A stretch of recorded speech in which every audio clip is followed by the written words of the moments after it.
I think it's a interesting question when somebody says, do you consider yourself self-made? And a lot of people say, yeah, I'm self-made. And but always there is a story about somebody who impacted them or set them on a different path or trajectory. Like none of us are really self-made. We're inspired by different people. We have different mentors.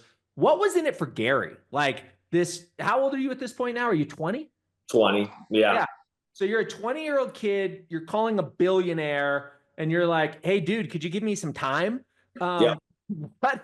I'm sure your pitch was better than that, but what was in it for Gary, and how would you suggest that other people listening to this might go about cultivating these mentors? Yeah. I think what you said, I said is probably exactly what I said. But The numbers game. yeah. I think so. What I do know and think is these individuals, when they get to a certain point of success, I mean, what they really want to do is give back and talk about their story and it's different, right? So Gary he's got a book that was written about him. He sat down with many people, but what was different is I actually left those conversations and did the things. And Mm. that I think is what got me to the next meeting, the next meeting, the next meeting, and then eventually partnership is he's told 1,000 people his story. And I was one that actually went and did it.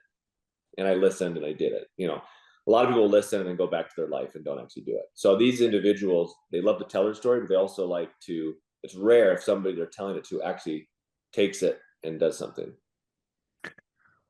I'm just thinking as as a leader myself and my team, I don't think there's anything that makes me happier than sharing something that I think is a great idea or worked for me, and then having somebody take that piece of information and maybe they change it a little bit, right? Yeah. Like maybe they do it the way Andrew would do it instead of the way Josh would do it. And they come back and they were like, oh, I used that thing, but here's how I changed it. And here's the success that I had. Like there's no bigger high for me personally.